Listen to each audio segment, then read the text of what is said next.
This is the end of the editor's comments. 20. Lack of concentration of effort.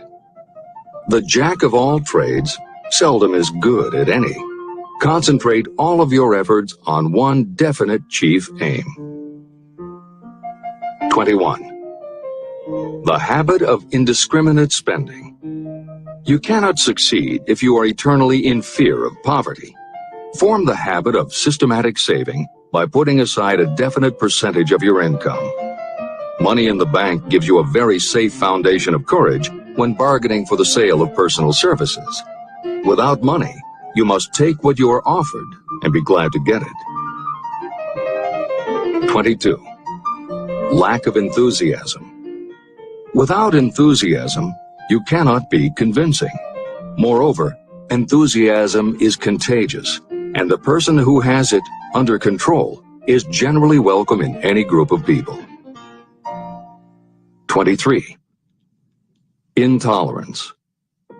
The person with a closed mind on any subject seldom gets ahead. Intolerance means that you have stopped acquiring knowledge. The most damaging forms of intolerance are those connected with religious, racial, and political differences of opinion. 24. Intemperance. The most damaging forms of intemperance are connected with overeating, alcohol, drugs, and sexual activities. Overindulgence in any of these can be fatal to success. 25. Inability to cooperate with others. More people lose their positions and their big opportunities in life because of this fault than for all other reasons combined. It is a fault that no well-informed business person or leader will tolerate. 26. Possession of power that was not acquired through self-effort. Sons and daughters of wealthy parents and others who inherit money that they did not earn. Power in the hands of one who did not acquire it gradually is often fatal to success. Quick riches are more dangerous than poverty.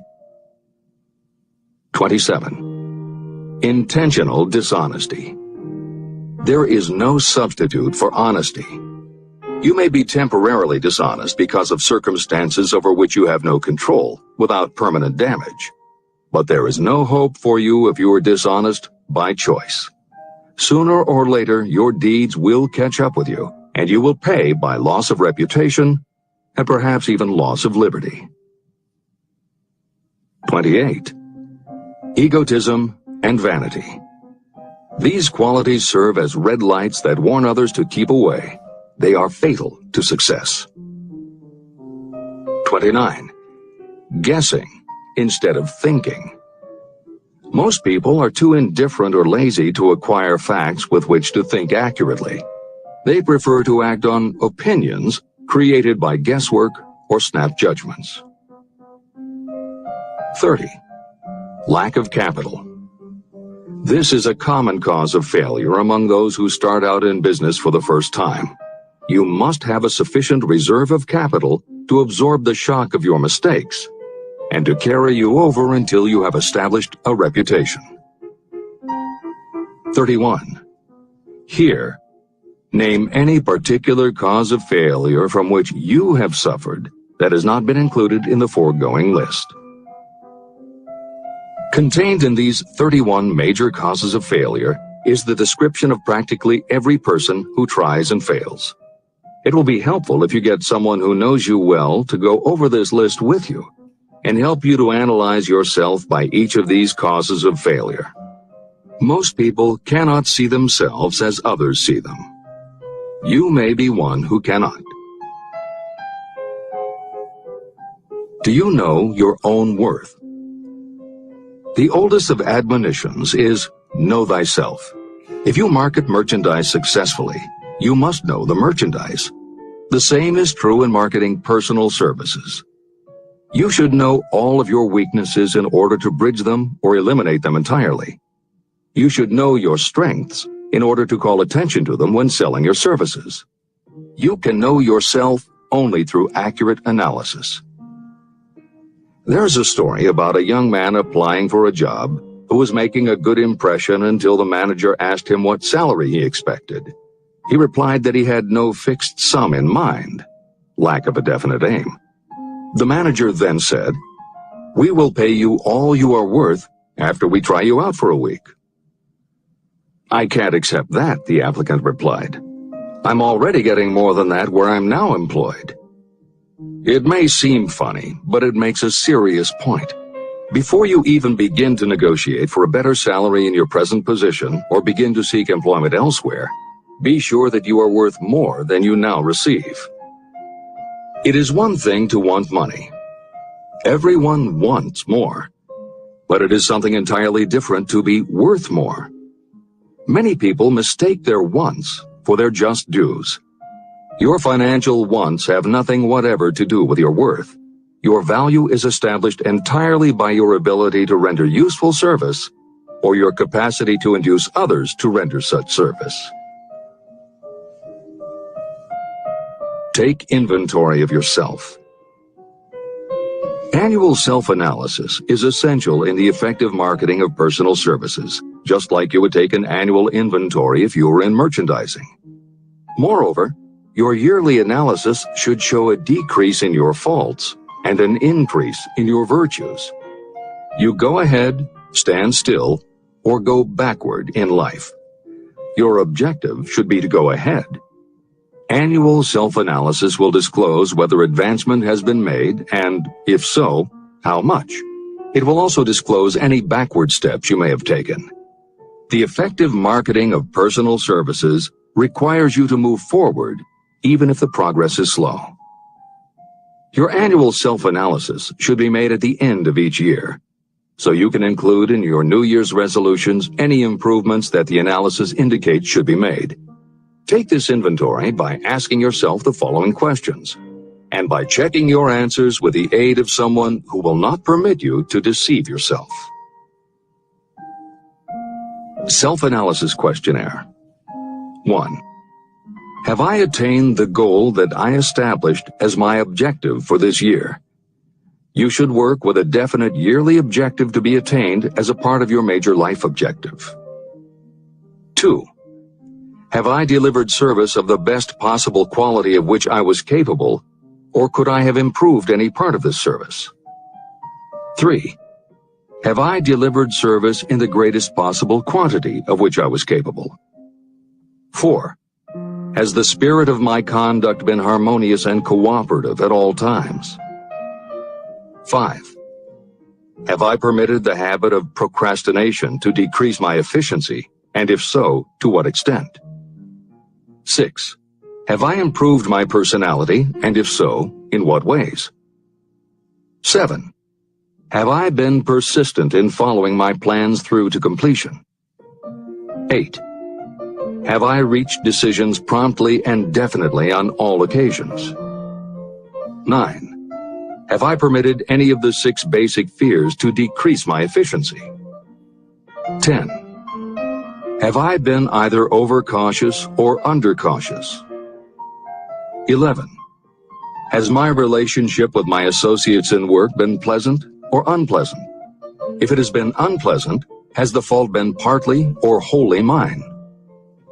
12. Have I dissipated any of my energy through lack of concentration of effort? 13. Have I been open-minded and tolerant in connection with all subjects? 14. In what ways have I improved my ability to render service? 15. Have I been intemperate in any of my personal habits? 16. Have I expressed, either openly or secretly, any form of egotism? 17. Has my conduct toward my associates been such that they respect me? 18. Have my opinions and decisions been based upon guesswork or accuracy of analysis and thought? 19. Have I followed the habit of budgeting my time, my expenses, and my income? And have I been conservative in these budgets?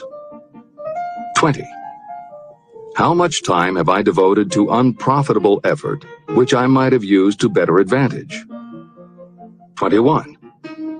How may I rebudget my time and change my habits so I will be more efficient during the coming year? 22. Have I been guilty of any conduct that was not approved by my own conscience? 23. In what ways have I rendered more service and better service than I was paid to render? 24. Have I been unfair to anyone, and if so, in what way? 25. If I had been the purchaser of my own services for the year, would I be satisfied with my purchase? 26. Am I in the right vocation? And if not, why not? 27. Has the purchaser of my services been satisfied with the service I have rendered? And if not, why not? 28.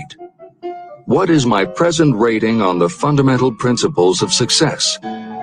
Make this rating fairly and frankly, and have it checked by someone who is courageous enough to do it accurately.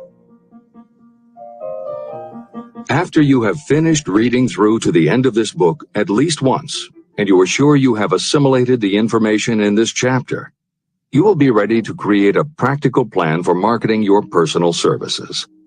In this chapter, you should have found adequate descriptions of every principle essential in planning the sale of personal services.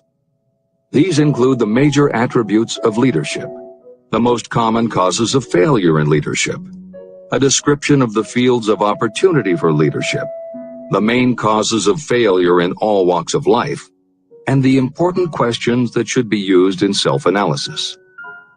This extensive and detailed presentation has been included because it will be needed by you if you are going to earn your riches by marketing your personal services. Those who have lost their fortunes and those who are just beginning to earn money have nothing but personal services to offer in return for riches. Therefore, it is essential that you have real, practical information that you'll need to market your services to best advantage. Complete assimilation and understanding of the information will help you to market your services, and it will help you to become more analytical and capable of judging people. The information will be priceless to you if you work in an executive position where you select employees. Where and how to find opportunities to accumulate riches. Now that we have analyzed the principles by which riches may be accumulated, you naturally ask, where can I find the opportunities to apply these principles? Very well, let us take inventory and see what the United States of America offers the person seeking riches. To begin with, remember that we live in a country where every law-abiding citizen enjoys freedom of thought and freedom of deed unequaled anywhere in the world. Most of us have never taken inventory of the advantages of this freedom. We have never compared our unlimited freedom with a curtailed freedom in other countries.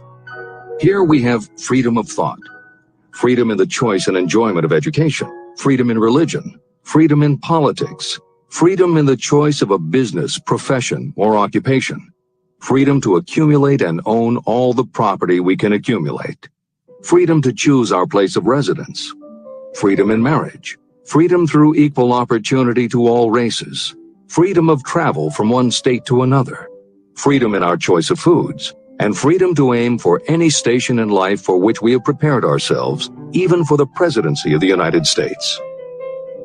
We have other forms of freedom, but this list gives an overview of the most important freedoms that offer you the opportunity to think and grow rich.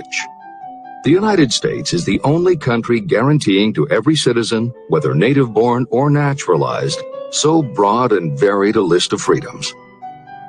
Next, let us recount some of the blessings that our widespread freedom has placed within our hands. Take the average American family of average income and sum up the benefits available to every member of the family in this land of opportunity and plenty. Food. Next to freedom of thought and deed comes food, clothing, and shelter, the three basic necessities of life. Because of our universal freedom, the average American family has available at its door the choicest selection of food to be found anywhere in the world, and at prices within its financial range. Shelter. This family lives in a comfortable apartment or house, complete with light, heat, water, and many conveniences. The toast they had for breakfast was toasted in an electric toaster, which cost but a few dollars. The apartment is cleaned with a vacuum cleaner that is run by electricity. Hot and cold water is available at all times in the kitchen and the bathroom. The food is kept cool in a refrigerator. Clothes are washed and dried, dishes are clean, and numerous labor-saving devices are run on power obtained by putting a plug into a wall socket. The family receives entertainment and information from all over the world 24 hours a day if they want it, by merely flipping a switch on their radio or television or computer. There are other conveniences, but the foregoing list will give a fair idea of some of the concrete evidences of the freedoms that we of America enjoy. Clothing. Anywhere in the United States, the family with average clothing requirements can dress very comfortably at a cost that is only a small portion of their earnings. Only the three basic necessities of food, clothing, and shelter have been mentioned. The average American also has other options and advantages that are available in return for reasonable effort. The average American has security of property rights not found in any other country in the world. We can place any surplus money in a bank with the assurance that our government will protect it and make good to us if the bank fails. If an American citizen wants to travel from one state to another, he or she needs no passport and no one's permission. You may go when you please, and you may travel by car, train, bus, airplane, ship, or any other method that you can afford. The miracle that has provided these blessings. We often hear politicians proclaiming the freedom of America when they solicit votes, but they seldom take the time or trouble to analyze the source of this freedom. Having no axe to grind, no grudge to express, and no ulterior motives, I will give you a frank analysis of that mysterious, abstract, greatly misunderstood something that gives to every citizen of America more blessings, more opportunities to accumulate wealth, and more freedom of every nature than may be found in any other country. I have the right to analyze the source and nature of this unseen power because I know, and have known for more than half a century, many of the men who organized that power, and many who are now responsible for its maintenance. The name of this mysterious benefactor of mankind is capital. Capital consists not only of money, but also of highly organized, intelligent groups of individuals who plan ways and means of using money efficiently for the good of the public and profitably to themselves. These groups consist of scientists, educators, chemists, inventors, business analysts, publicists, transportation experts, accountants, lawyers, doctors, and other men and women who have highly specialized knowledge in all fields of industry and business. They pioneer, experiment, and blaze trails in new fields of endeavor. They support colleges, hospitals, schools, build good roads, publish newspapers, pay most of the cost of government, and take care of the many details essential to human progress. Stated briefly, the capitalists are the brains of civilization because they supply the entire fabric of which all education, enlightenment, and human progress consist. Money without brains is always dangerous. Properly used, it is the most important essential of civilization. To give you an idea of how important organized capital is, try to imagine that it is your job to provide and prepare a simple family breakfast, but you have to do it without the aid of capital. To supply the tea, you would have to make a trip to China or India. Unless you are an excellent swimmer, you would become rather tired before making the round trip. Then, too, another problem would confront you. What would you use for money, even if you had the physical endurance to swim the ocean?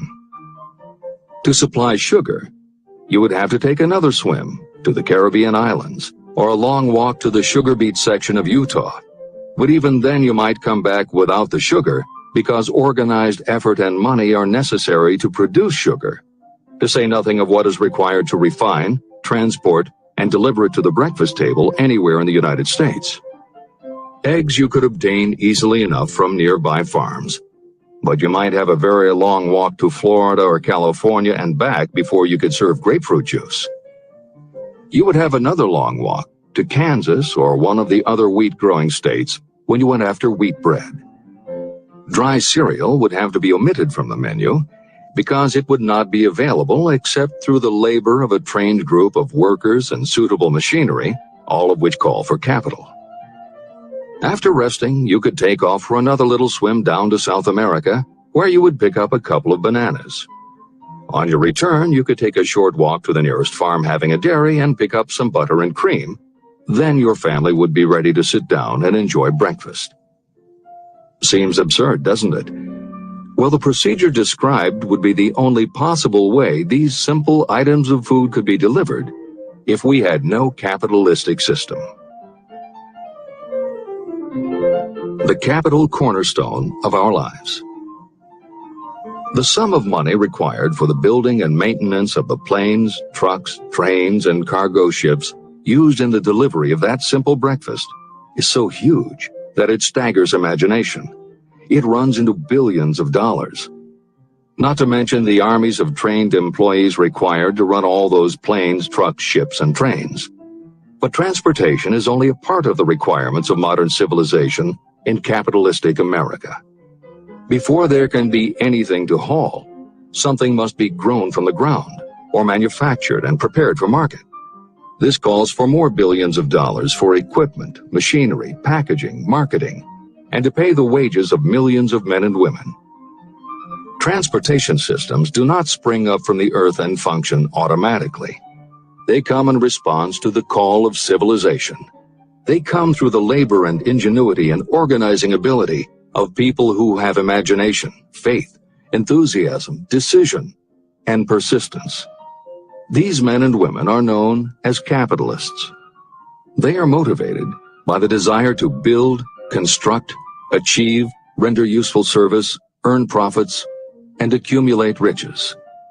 And because they render service without which there would be no civilization, they earn for themselves great riches. Just to keep the record simple and understandable, I will add that these capitalists are the same men and women who are often denounced as the greedy establishment or Wall Street. I'm not attempting to present a case for or against any group or any system of economics. The purpose of this book, a purpose to which I have faithfully devoted more than half a century, is to present to anyone who wants the knowledge the most dependable philosophy through which individuals may accumulate riches in whatever amounts they desire.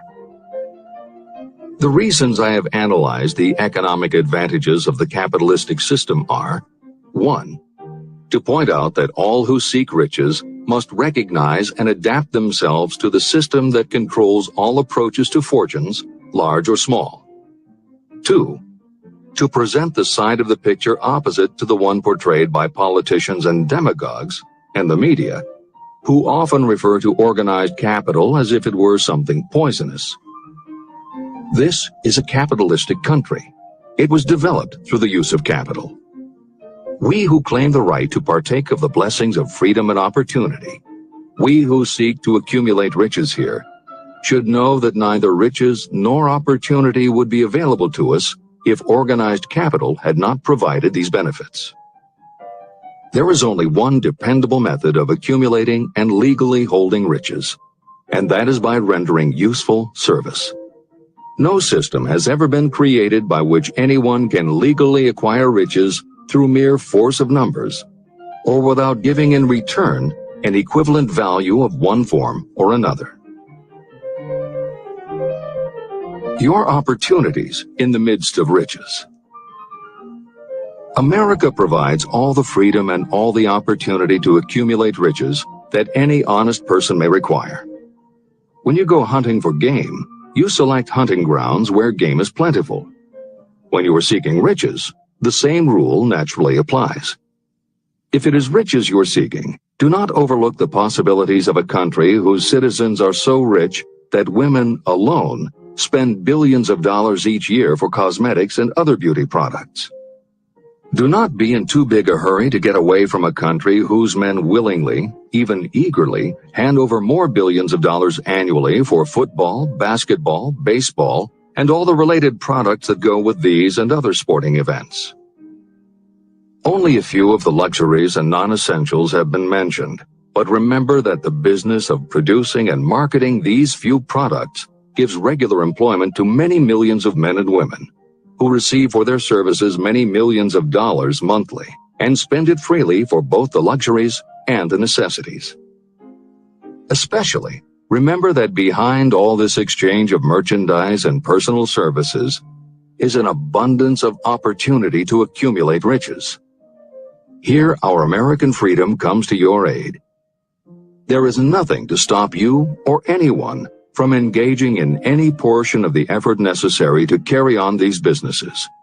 If you have superior talent, training, experience, you may accumulate riches in large amounts.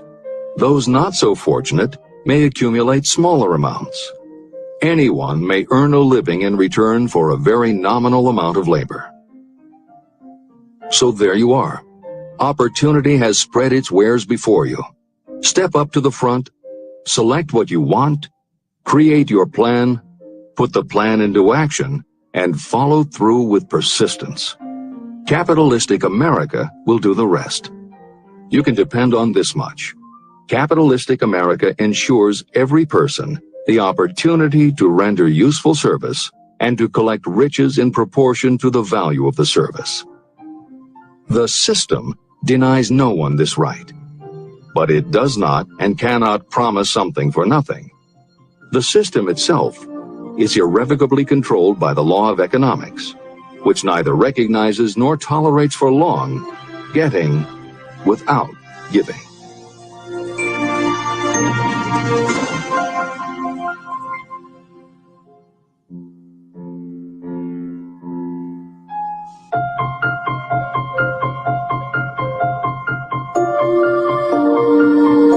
Conceit is a fog that envelops a man's real character beyond his own recognition. It weakens his native ability and strengthens all his inconsistencies. Chapter 9. Decision, the mastery of procrastination. The seventh step toward riches. Analysis of over 25,000 men and women who had experienced failure reveals that lack of decision was near the head of the list of the 31 major causes of failure. Procrastination, the opposite of decision, is a common enemy which practically every person must conquer.